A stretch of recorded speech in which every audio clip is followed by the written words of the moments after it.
આપણે કહેતા હોય ને કે જય જવાન જય કિસાન, તો અત્યારના માહોલમાં જો કે ફૂલ વરસાદી માહોલ માવઠું છે અને આ 4 દિવસની આગાહીમાં ખેડૂતો ખરેખર કંઈ પણ નથી શકતા ને સહી પણ નથી શકતા. કાલની રાતે 12 વાગ્યા સુધી બધું જ ઢાંક્યું છે, પણ છતાં પણ સવાર આવી અને આ સુંદર મજાની અમારી ગાવડીને લઈ અને ખરે પાછા જાય છે.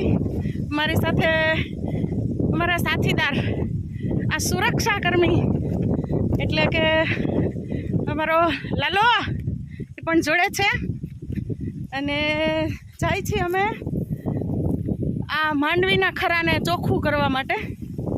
કહેતા હોય છે કે વાડીએ બહુ મજા આવે. આ બાજુ ગૌરી કે ભાઈ વાડીએ તો બહુ મજા આવે. તો ખરેખર જેને ખેતરમાં મજા આવે છે ને, ખાલી 2 દિવસ વાવણીના અને મોસમના આ 2 ટાણા એવા હોય છે કે જો ખેડૂતના સચવાઈ જાય ને તો આખા વર્ષની એમની જે રોજીરોટી છે એમાં એ 2 પાંદડે થઈ શકે. અને ખરેખર તો વેદના અત્યારે છે.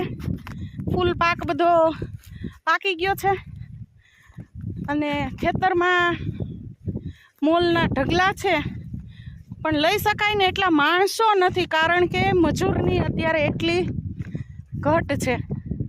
તો મારા સંબંધી લોકો પણ હેલ્પ કરવા માટે આવી ગયા છે અને અમે વેસ્ટર્ન કલ્ચરમાં જીવનારા લોકો પણ આ કુદરતને અને આપણે જેમાં જન્મી ઉછરીને મોટા થયા છીએ એ આ માટીને કેમ છોડી શકીએ.